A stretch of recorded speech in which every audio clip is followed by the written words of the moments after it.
Well, welcome and good afternoon, everyone, and welcome back to those of you who joined us this morning for the webinar that we did on the conflict between Israel and Hamas in Gaza and how it meets the war in Ukraine, which has been an ongoing area of focus for the Miller Center. And so this is, in a sense, the second event of the day for many of us. And it's a long day, and a big thanks to not just the staff and faculty here at the Miller Center, but to our Governing Council. Our Governing Council meets this afternoon and tomorrow, and so a big shout out of thanks to them and to all of you for joining us today.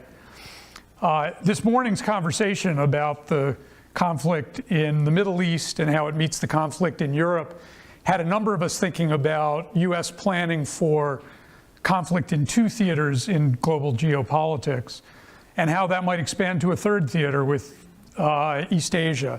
So I went to my Google search and typed World War, and when I got to the W in war, the first suggestion was World War III. So it's clearly on a lot of people's minds right now how these conflicts might connect to one another and potentially spiral out of control, but also how you contain them, how you dial them back. And deterrence is a big part of that. And that's why we're really, really pleased and excited to have this great conversation today between our own Phil Potter and Chaz Richard. I'll tell you a little bit about both of them, but first a little bit of context. As we were talking about at lunch before the event, 40 years ago, President Carter looked at a world and he thought about the fact that between the United States and Russia, there were 30,000 nuclear weapons. Now we have the United States having two peer competitors, both of whom are nuclear capable, with China probably being the senior competitor in that game. They haven't had nuclear weapons or haven't had the extent of nuclear weapons as long as Russia, but they're a more powerful economic and political player. How do we manage that? How do we think about that? How do we work through those issues? We couldn't have two better people to discuss those issues with us today. I'll first introduce our guest, Chaz Richard, who just retired after 41 years serving our country. And his most recent appointment was as the head, essentially, in the United States of nuclear weapons. He was the head of what is called the Strategic Command, which oversees our nuclear weapons planning, our stockpile, and any potential use, including the management of those weapons and deterrence strategy. Chaz is the James Schlesinger Professor here. This is a professorship that was created by James Schlesinger himself, who many of you may know or certainly remember. He had been an economics professor at the university when Richard Nixon tapped him to head the Atomic Energy Board, which managed essentially the budget around our nuclear weapons program. President Nixon then elevated him to the role of Secretary of Defense, and President Carter brought him back as the first Secretary of Energy, which, among other things, oversees the development, at least, of nuclear weapons and the control and use of nuclear materials. Chaz is the latest in a long line of distinguished people who have served in this position since it was created in 2007. They include Admiral Purr, Ryan Crocker, Tom Pickering, Eric Edelman, Michael Froman, John Negroponte, Evan Feigenbaum. In fact, Chaz is the second Richard to hold a Schlesinger Professorship, and Richard held one, as well as Steve Morrison. And Chaz, we have two Schlesinger Professors now, the second being Maura Rudman, who has just joined us and was in this morning's webinar. So we're really, really pleased to have Chaz fall in that terrific line. He'll be interviewed today by Phil Potter. Phil is a Miller Center faculty fellow. He's also a professor at both the Batten School and in the politics department in the College of Arts and Sciences. He serves in a number of different capacities, including running Batten's Center for National Security Policy, and he has done consulting for everything from the Ground Intelligence Center of the Pentagon to working on Space Force. So from the ground to satellites and beyond, Phil has expertise. So we're really, really pleased that we get to have this event today. Phil and Chaz together are working on a conference that we'll be holding in February this year, our Battle Conference, which will be a deeper and broader exploration of these issues. So with that, we'll turn it over to Phil to lead us in conversation. Thank you. Fantastic.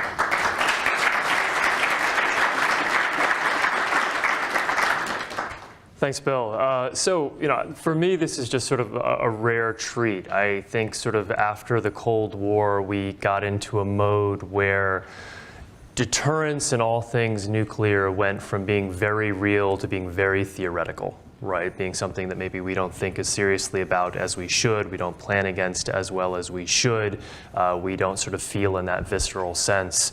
I know for me, I think for many of you, I know for Chaz, this is something that is changing very, very rapidly, right? Well, maybe not for Chaz. I think it's been very real for you for a very long time, might be the way I would describe that. But for the rest of the country, I think there's this sudden realization that we're in a different world. And so really welcome this opportunity to have a conversation with you as one of the very leading practitioners in this area. And particularly the sort of honor of doing so recently after your retirement and the sort of currency of your experience here. So I wonder if we might sort of start by giving you the opportunity just to actually, without any sort of intervention, laying out some initial thoughts on the state of strategic deterrence in the United States and sort of where we perhaps should be heading or thinking about these questions. Dr. Potter, one, thanks. And it is a great honor to be here for this event, as well as part of the Miller Center more generally, because I think we have a number of very difficult issues that require us to work through them with some urgency. It's probably useful, I will concentrate my comments on my area of subject matter expertise, which is strategic deterrence. Deterrence is broader than that, and we can describe the relationship between what you do and how you maintain strategic deterrence with the other objectives of our deterrence strategy. For example, a clear breakpoint is deterring direct armed conflict, which is below a strategic event. And I do want to make it clear, you'll see me concentrate on nuclear deterrence, but I don't use the terms nuclear and strategic synonymously, right? All nuclear is strategic, but not all strategic is nuclear. That is one difference between the Cold War, where they were pretty close to being synonymous. That's no longer true, and that we can envision effects being applied in space, cyber, precision conventional, and a number of other domains that could wind up having a strategic effect. A couple of points to start. One, to your point about thinking about this, I do think it's an unfortunate reality that we are back in the business of having to contemplate competition through crisis and possible direct armed conflict with a nuclear-capable peer. And that we have just not had to think very much about that in 30 years. And when you start to think about that, I submit that it changes just about every aspect of how that interaction plays out. And it has to do with the potential use of nuclear. And I'd like to maybe go into a little bit more detail later in terms of how I think that potential, that nuclear shadow that I'm talking about, influences decision making and drives different outcomes. We've just not had to consider that in a long time. So that would be one key point. A second one is, well, I would be the first to tell you that the basic mechanics of how deterrence works, your basic Kahn, Schilling, the great theoreticians, the fundamentals have not changed, but how it gets applied in this world is very different from our experience inside the Cold War. Let me give you perhaps the biggest one, the one that I think needs to be worked theoretically with great urgency, is what I refer to as the three-body problem. The U.S. has never in its history faced a situation where you have to deter two peer nuclear-capable opponents at the same time that have to be deterred differently. That is uncharted waters, if you'll forgive a naval term, and requires urgent theoretical work to understand how that is different from the much more bipolar contest that we faced inside the Cold War. And by the way, when I offer thoughts for y'all's consideration, remember, I am a military commander. I am very operational in nature. I desire to contribute to the theory piece. That's why I'm here. But in the end, I'm in the world of who gets ordered to do what to practically implement this. And I think that's important because a lot of it we just haven't been stressed in that area in a long time. So that, the particular, how do you deter the use of limited nuclear use to redress failed conventional aggression? That's always been an issue, but that was not our primary concern in the Cold War. It is today. That is a different way that we're going to have to go approach that. And finally, just to start to frame this up, a sense of urgency. The world is changing on us very rapidly. I've only been out of command now just approaching a year, and even inside that year, the situation has changed dramatically, not only in the real world events that you see, but I would specifically point to China's strategic breakout in terms of how rapidly they are improving capacity, capability of their strategic nuclear forces alongside their explosion in conventional forces at a rate that I think is close to unprecedented in history. I think you would have to go back to the late 50s, early 60s and the Cold War and the contest between Soviet Union and the United States to get anywhere close to that, and then trying to make sense of what that portends for our security challenges in the future is very important. So lots to discuss, I think. Yeah, I think I want to pull on every one of those threads, which probably isn't realistic. So let me just grab the last one there. How do you interpret China's buildup, right? There is one story here, and I think part of this is sort of trying to learn the lessons of the past and avoid the mistakes and also prepare properly for the future, including your job, which was always sort of worst case scenarios. But how do we interpret this buildup that China is undertaking right now?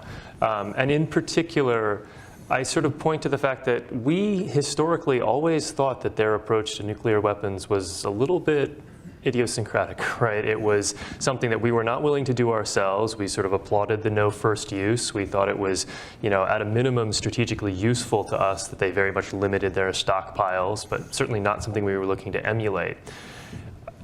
What about the sort of devil's advocate position that, hey, they're effectively right-sizing, right? They're moving into their sort of a posture that looks more like our posture has historically looked. Can you talk a little bit about how you see that whole situation and why that's probably not the right interpretation, if I understand you correctly? Well, useful, I think, to start out with that China historically has had a relatively small nuclear deterrent. I think the right term for that, I hate doing this in front of professors who will grade your homework afterwards, is that they were satisfied with a minimum deterrent posture. A+. Which is a relatively binary. It leaves you with very few options between you're deterred or I impose what I think is unacceptable damage on you. And so for what they considered their needs, it was adequate. I think it's important, again, this is a difference between the contests that we've experienced in the last 30 years.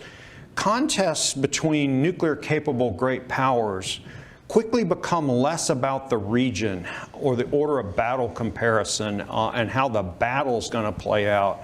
And they quickly become much more about which side judges greater stake and which side is willing to run greater risk to achieve that stake, including the possibility of nuclear risk. And so if that's the competition that you're in and you wish to coerce another peer, a much wider range of options, finer degrees in risk-taking capability is essential to, in order to prevent that from being done to you. There are events, Cuban Missile Crisis is an example of that interaction playing out. And so I think China has correctly concluded that with a military designed to have a coercive capability, it has to be backstopped by the nuclear capability that they're developing, that a minimum deterrent strategy is simply too brittle for them to achieve their aims. And so is the interpretation there that China might be sort of maybe not a status quo power with regard to its geopolitical aims, but a status quo power with regard to nuclear weapons?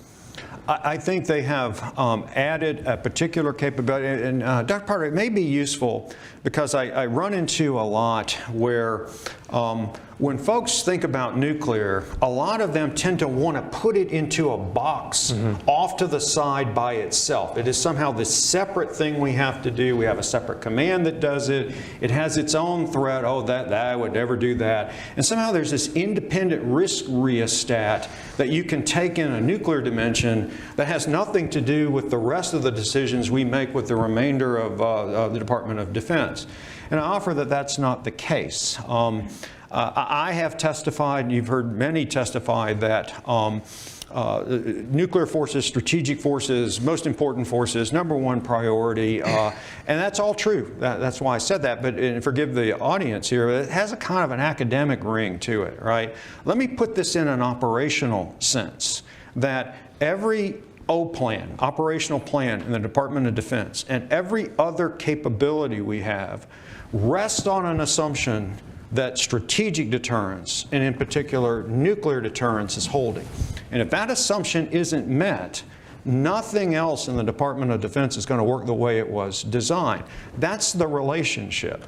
So the challenge becomes, should a conventional conflict break out, particularly with an authoritarian government. Once an authoritarian government has made a decision to commit to armed conflict, I submit it quickly becomes existential to that regime, and that's what they value more than anything else.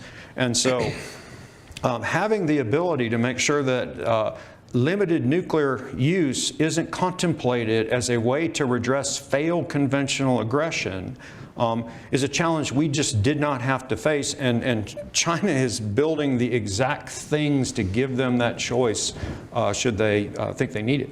So you've described these sort of two autocratic nuclear-armed adversaries plus us as this three-body problem. I wonder if you might just sort of say a little bit about how you think that that is fundamentally distinct in terms of what the U.S. should be doing, how we should be reacting, what we should be worried about in terms of deterrence.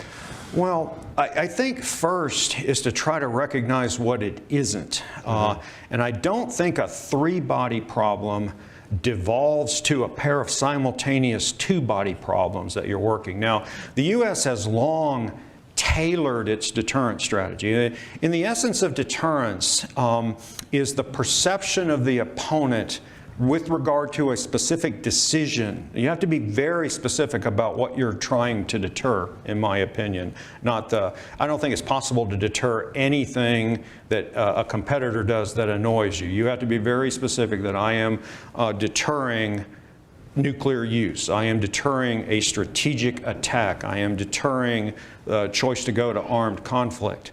And for each of those decisions, you can think of, this is a classic theory here, what is the opponent's benefit of action? What is their benefit of restraint? What is their cost of action? What is their cost of restraint?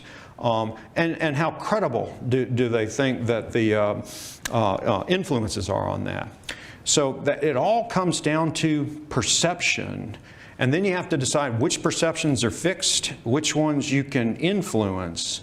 And that is so you're going to be doing two of those at the same time, knowing that actions that you take designed, tailored to deter one will have an influence on the other, and vice versa.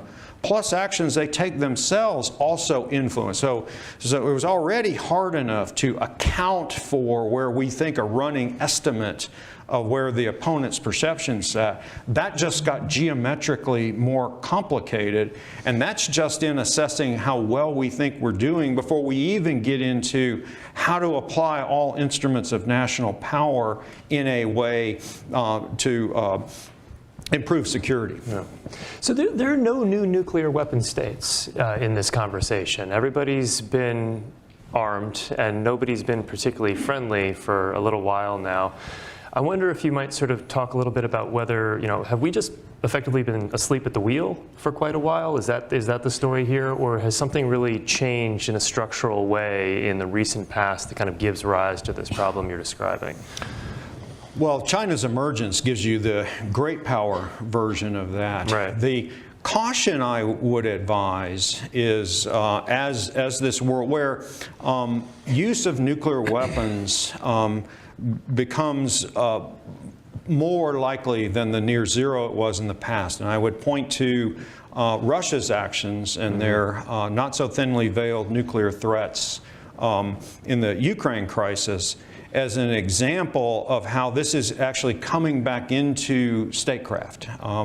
And so, no, there have not been any new nuclear weapon states. Dr. Party, you point out an important role that often gets overlooked for the U.S.'s nuclear forces, which is to provide extended deterrence and assurance to our allies. I think one of the greatest forces for non-proliferation in history was actually the U.S. decision that we would be willing to offer an extended deterrent assurance to our allies such that they themselves did not have to consider developing nuclear weapons.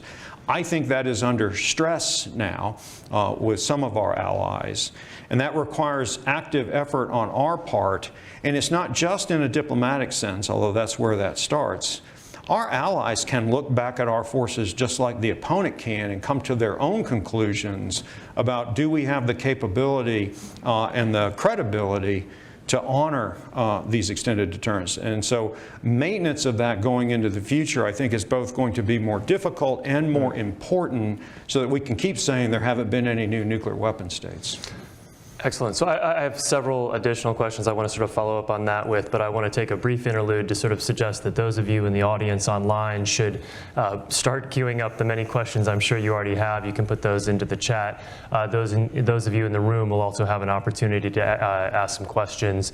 Please write them on the cards you have, and we'll kind of work those up toward the front and move to those shortly. Following up on that point that you just raised, now, so if you have this sort of increased saber rattling that's going on from Russia, these very strong signaling that's occurring from China just in terms of capability buildup, some of which is very public, right, very much for consumption. I want to go back to that point you raised about the sort of how you conduct policy in the shadow of nuclear use, right? What should the U.S. be doing, or other sort of Western powers be doing in this context where this threat that has always been there is suddenly, as you put it, sort of part of statecraft? How should we be structuring our own statecraft? Well, one is to first recognize it exists, right? And so I think the Ukraine war is a case study in terms of how that might play out.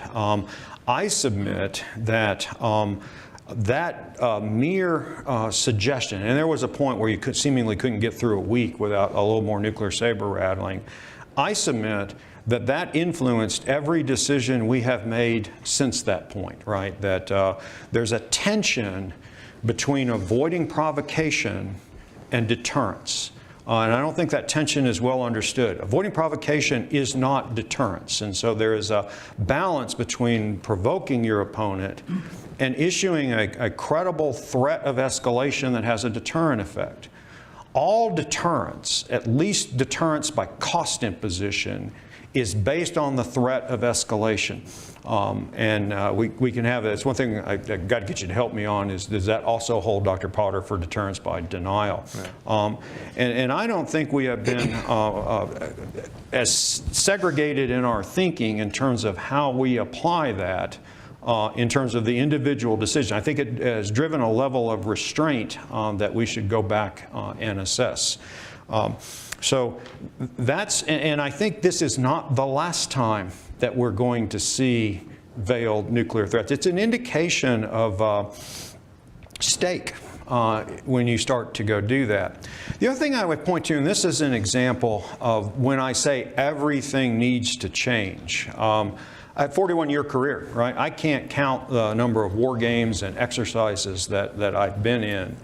And for so long, it was fashionable to simply, well, we're just going to assume away nuclear. We're just going to assume the contest doesn't go nuclear, or we will see if it plays out to the point. And my argument is, if you don't consider the nuclear potential, the nuclear shadow, and account for its effect on decision making, the results of your war game or exercise are invalid, right? Because the real world is going to play out very differently when that is a potential.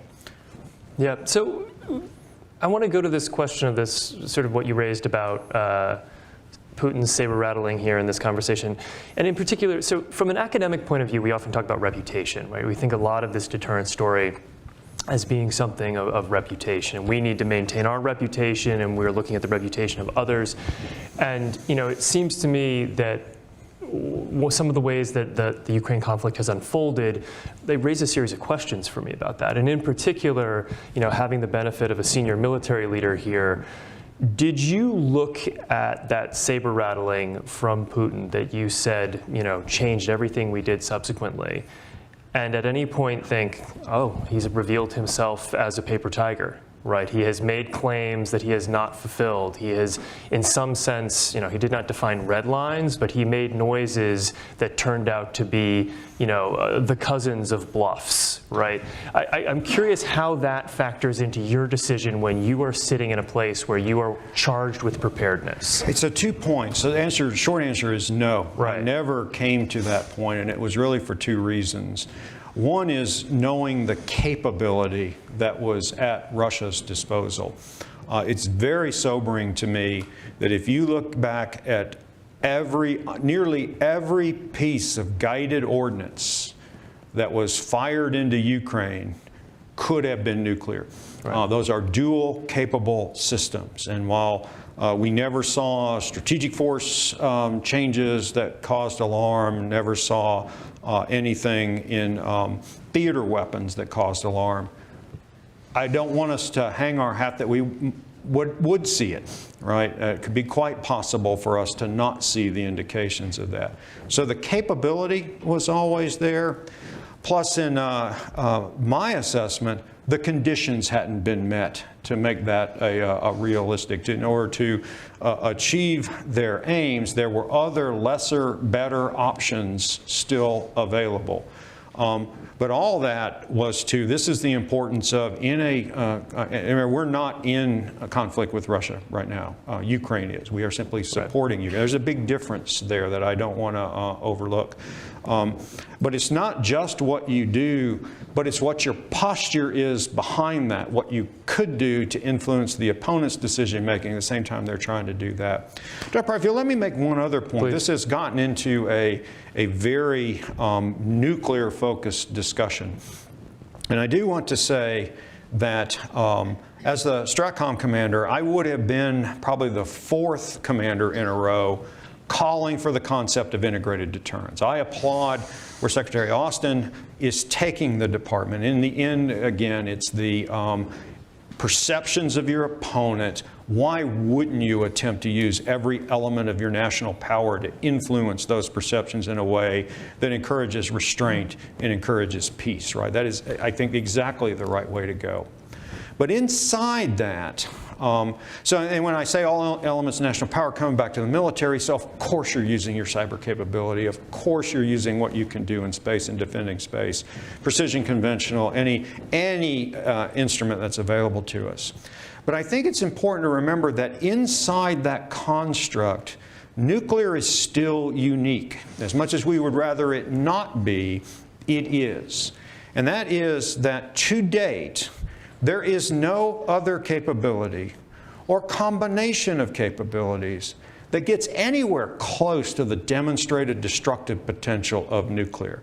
And that's why it becomes foundational. That, in my opinion, is why Putin chose to rattle that sword, not a cyber sword or a space sword.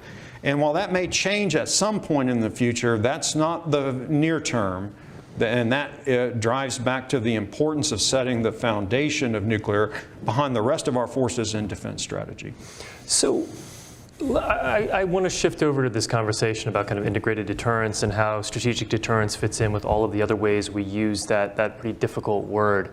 So from my standpoint, it seems like there's sort of an original sin baked in here, perhaps, where we didn't invent a new word for the other things that annoy us in global politics, but it is what it is. I wonder the extent to which you sort of see this story about integrated deterrence, particularly as it kind of plays into our policy process, the way it actually manifests in the interagency process, as actually kind of furthering this muddying of the waters between this thing that you're describing is really quite distinct from the other animals in the zoo and everything else? Or do you just sort of concur with this baseline notion that if it's not all lashed together, it's not going to work? As a leader of this debate. I do think it's all lashed together. I do think there is a spectrum anywhere from the gray zone up through strategic nuclear that is all linked together. And y'all forgive me, I have an engineering background, so I'm choking back the urge to pull out a whiteboard and start writing on it. The linkages are non-linear. I think that is something that Stratcom has been working on for many years, and I think that that is an area theoretically that deserves more explanation. That most classic deterrence theory at least implies a linearity inside. I can't think of anything more linear than a ladder, right? And so the point being is that those non-linearities, and a couple of obvious ones are a decision by one party to go to armed conflict, a decision to conduct a non-nuclear strategic attack, a decision to do limited nuclear use, a decision to use strategic nuclear. Those are some very clear non-linearities. And a couple of key points on non-linearity is, in our opinion, it's very difficult to predict what happens on the other side of the non-linearity, that there is a degree of uncertainty. I mean, I think we all expected a certain outcome from Russia's decision to go to armed conflict in Ukraine, and we got a very different outcome than what was expected. So understand that you have to account for that uncertainty. You're way better off never crossing the uncertainty to begin with. And then back to your original question, you have to be very specific about what it is you want your policy statecraft to do, because each of those carries a different set of perceptions in the mind of the opponent, and the way you will influence them will change. Are you down in the gray zone below direct armed conflict? As you cross each nonlinearity, the value structure of your opponent changes, the available means to influence changes, and the stakes change. Sunk costs maybe is a way to think about that. So being very analytic as opposed to throwing it all together and saying, deter them, I think is a key way we have to approach this. So as Bill sort of laid out at the beginning of this conversation, you know, it feels a little bit like the world's falling apart right now, right? Things feel a little bit like they're not going terribly well. You know, between Ukraine and what's going on in Israel and various other smaller scale sort of breaks in the world, in the global order that we've seen in the last 2 years, you know, do you see these as sort of properly characterized as deterrence failures? And if so, whose deterrence failures? Each one of these has a different answer with different parties. Certainly, one test would be if it is worth us putting a lot of effort to redress the failure, right, then was it the question becomes, is there something we should have done ahead of time or someone else should have done or should have seen? So I think that's one piece. And as we think through each one of these individually, I do think there's an opportunity to look at them collectively and be very introspective, even in stride, to determine why we think this moment, not 5 years ago or 10 years ago, and see if that drives us to make different choices, either in policy. I'm military, so I do think that we have an urgent need in this nation to expand industrial base, capability, capacity, at a pace that borders on national mobilization, right, based on the challenges that we face. Because I did want to point out that, like I say, the Chinese expansion of their military is just breathtaking. If you'll allow me, please. I'll offer that measuring an opponent's strength by simply looking at the size of their stockpile is a nuclear stockpile in this case, is a very crude measure. That's just one aspect of what are the delivery system, what's the doctrine, what's the training, what's the command. You got to add all of that up. But I am, when I became Stratcom's commander in 2019, The big debate that was underway is, would China double its stockpile from 200 to 400 by the end of the decade? China doubled its stockpile while I was the commander of STRATCOM. That's how fast this is accelerating, and we need to account for that. And I would point to the Strategic Posture Commission report, the congressionally mandated Strategic Posture Commission report that came out here about a week and a half ago, has an excellent analysis summary of actions that we need to take, all underscored by the need for a sense of urgency.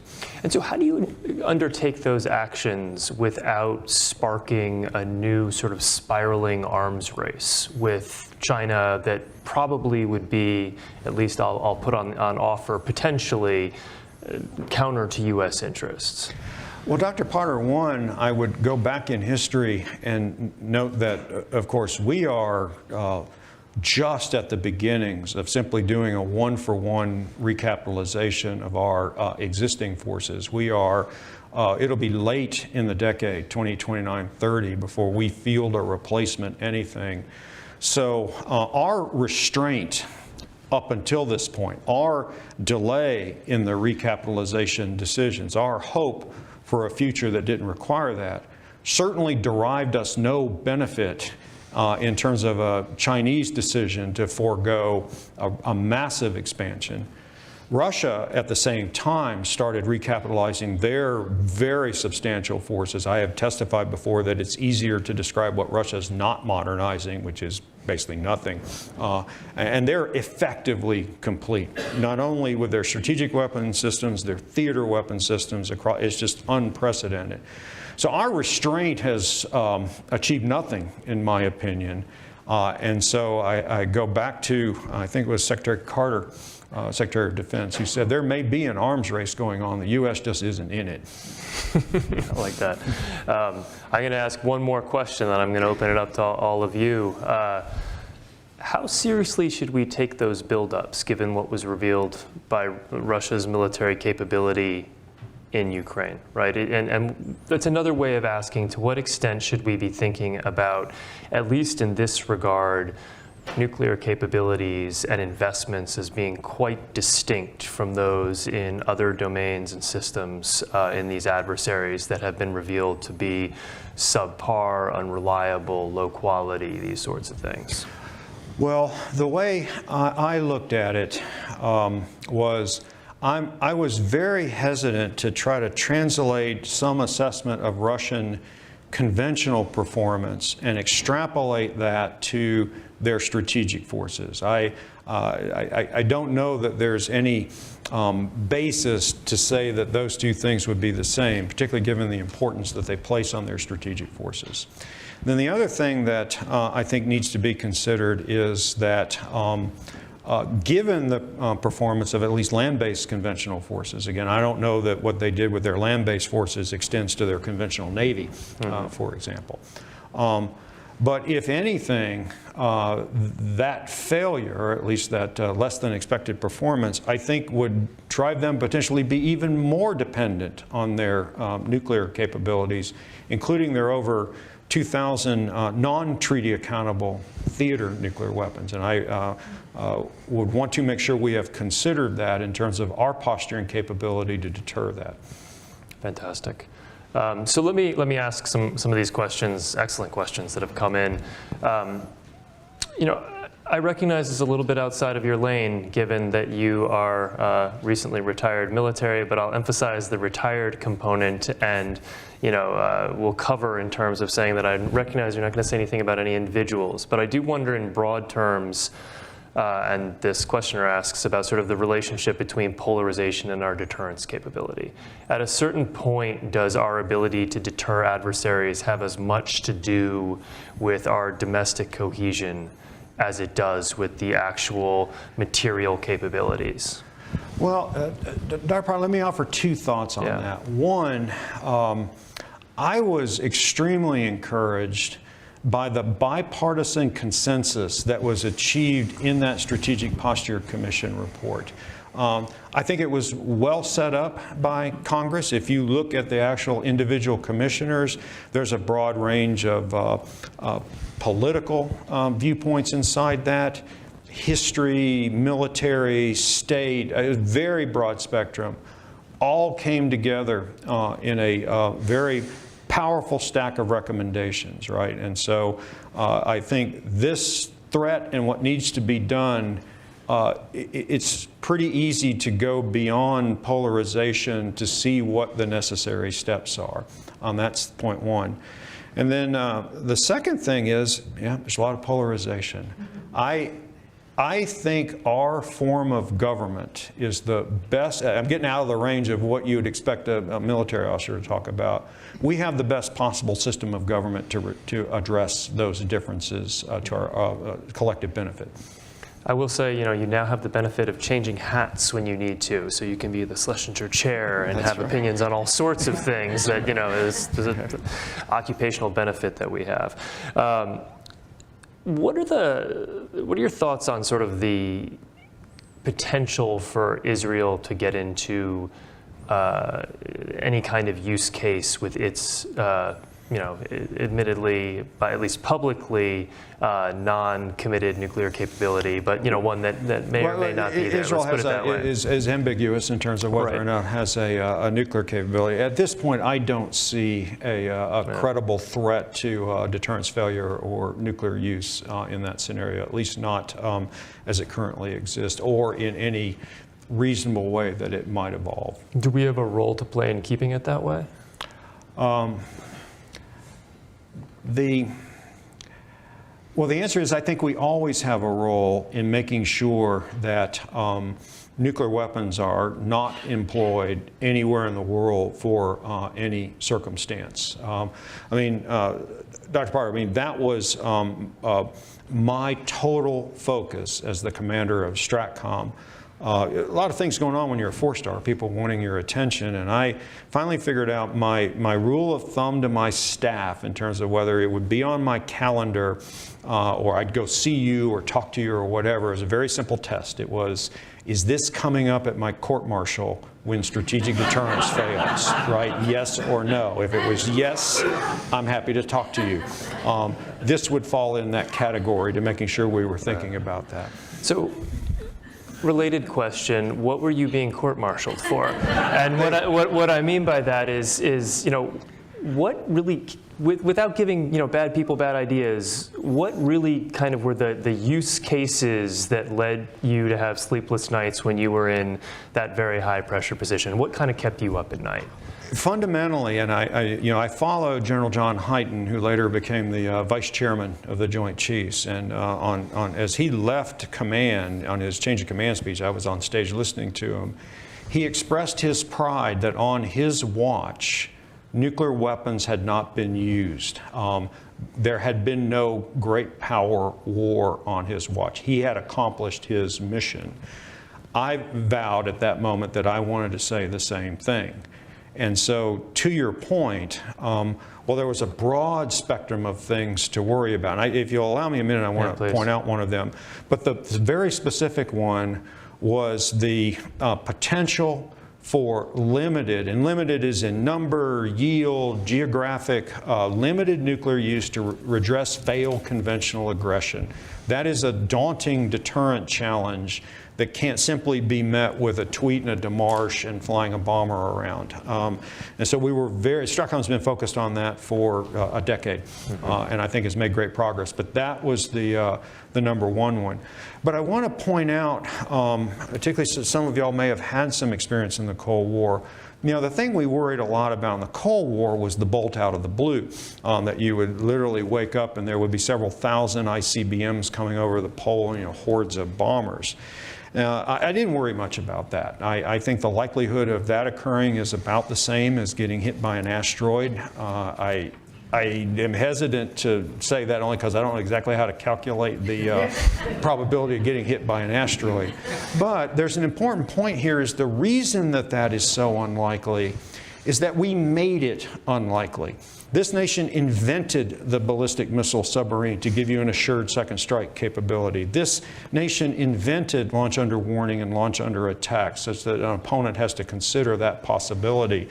We developed those warning systems. We developed the command and control. I go all the way back to President Roosevelt's aide in World War II didn't walk around with a so-called football. Somebody had to think of that and put all of that together. So we took actions that have made that unlikely. And the warning is, if we're not thoughtful and if we forget how we got here, we could easily take actions to undo that, to start to make it likely again or more likely, including a conventional version of it. So I think that is important for us to understand our history and why things worked out the way that they did. So for those of us who, we've kind of talked about the Cold War period, we've talked about the current period. For those of us who sort of cut our teeth in the early post 9/11 global war on terror period, in that story, the reason we kept people like you around was because rogue actors were increasingly the use case where we might see nuclear, right? I wonder if you could talk a little bit about the extent to which you sort of think of that as a significant threat, what kind of threat that is, how we posture against that, whether it was an artifact of the time or it continued to be part of your calculation. Obviously, Stratcom is not the answer to that kind of problem, but nonetheless, it factors into the overall problem set. And so I just wonder if you could kind of contextualize that one a little bit for us. Yeah, Dr. Hart, 2 points on that. Please. One, because you're hitting on, I think, a key theoretical difference between the rogue actor or the non-nation state threat and a nuclear capable great power. One big difference, I think, theoretically is a nuclear capable great power is capable of escalating to any level of violence in any domain using any instrument of national power and can do so worldwide anytime they choose if they judge the stakes are high enough. That's a very different opponent than the ones that you're describing.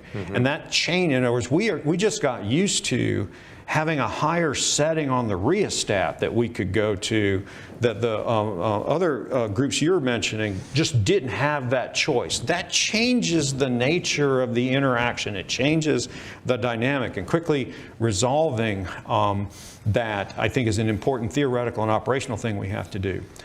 The threat, though, of the rogue actor with a nuclear capability isn't gone, right? We still need to pay attention to that. Now, I'm not the best person to answer because my forces played little role in that level of deterrence. It is deterrable.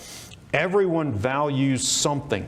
And if you can understand that and then shape perceptions correctly, that can be deterred, along with all the other efforts we went in security, non-proliferation, and preventing the ingredients from coming together. That is still important. I wouldn't want us to take our eyes off the ball, but that is a different group of people that do that inside the Department of Defense compared to your strategic forces. Interesting. Okay. I note the extent to which, we continuously, in most nuclear conversations and deterrence conversations, kind of go back to this idea of mutually assured destruction and the like, which requires, a certain assumption about the psychology of leaders and adversaries. And specifically that they care much about being destroyed. Right.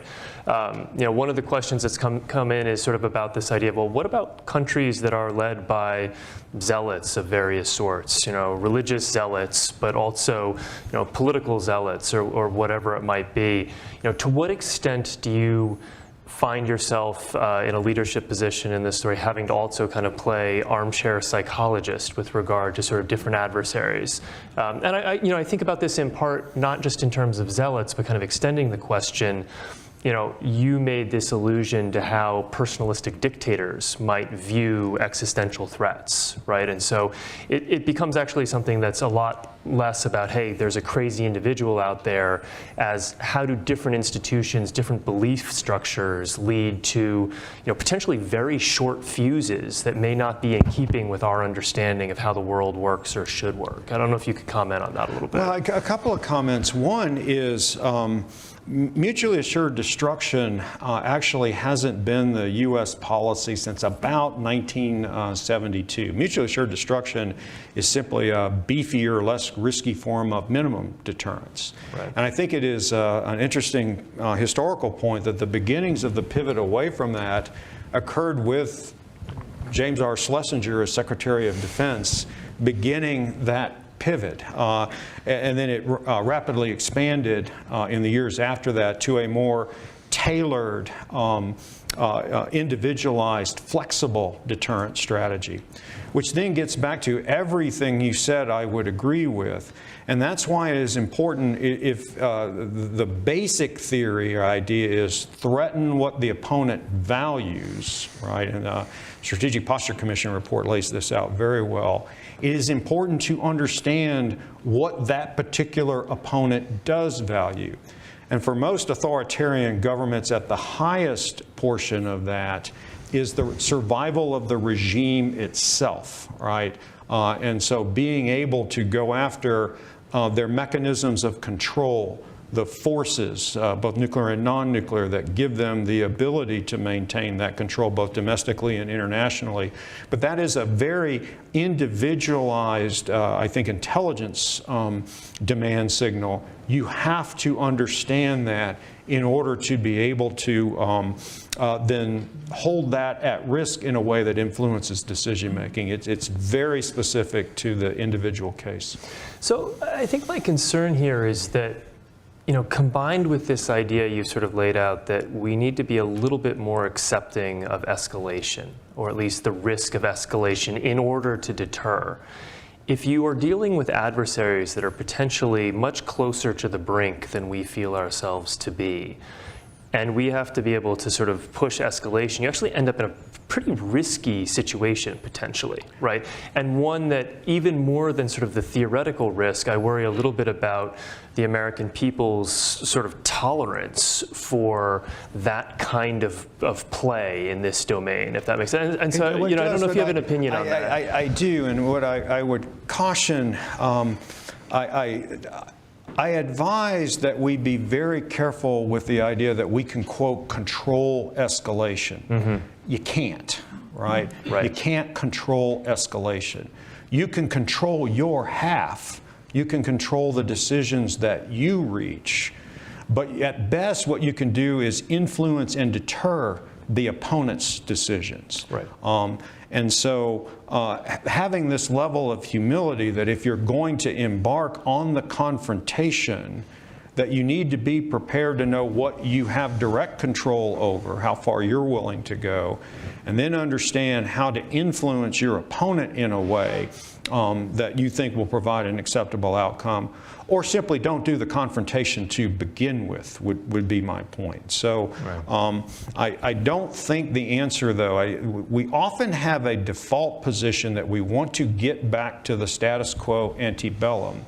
Rarely do I see us ask, because of the situation we have found us in, by perhaps not by our choosing, is there a way to improve the long-term security of us and our allies as an outcome of this? And so I think that needs to be in our planning construct when we think that an automatic status quo antebellum is the default we're working towards may not always be the best. Right. I mean, so we can't necessarily control escalation, but we do control, to an extent, the risk of escalation that we're willing to accept. And if I understand, is that I think what gets left out when we think about this is, how have you postured your forces and other capabilities to influence your opponent's decision making. Y'all, forgive me, I'm from Alabama. If I had to simplify integrated deterrence to a sentence, it is, shipmate, whatever you're thinking about doing, I can make your problem worse. Maybe you don't want to do that, right? No matter which dimension, domain, anywhere you want to go. That requires you to be thinking several moves deep, acknowledging they could do that, but I'm going to be postured in a way that I'm going to convince them that the restraint is your best answer. That makes sense. And so then, pulling this together, I wonder how you react to the concern that our adversaries are just naturally advantaged in this regard. And what I mean by that is, you've described an increasingly personalized China. We have Russia that is in the same direction. These are countries that are kind of closer to the brink, so to speak. And so in sort of a shelling world of leaving something to chance, they are always closer to the edge, right? In another shelling analogy, they've thrown the steering wheel out the window a lot quicker or earlier in the process than we have. And so I wonder if there's sort of something built into this story that means we, in this three-body problem you're describing, are potentially playing pretty significantly from behind. Well, I think that's what argues for us to not be in a minimum deterrence posture. Because a minimum where your only option is to threaten unacceptable damage, that still leaves it to the opponent to make the choice as to whether they're actually deterred by that. But in a more comprehensive counterforce capability, I will use the not incredible counterforce construct. The limiting factor there, it now no longer matters what the opponent's decision is. They don't have any forces left to do it with, right? That will change behavior in a way that I think a minimum deterrent posture cannot.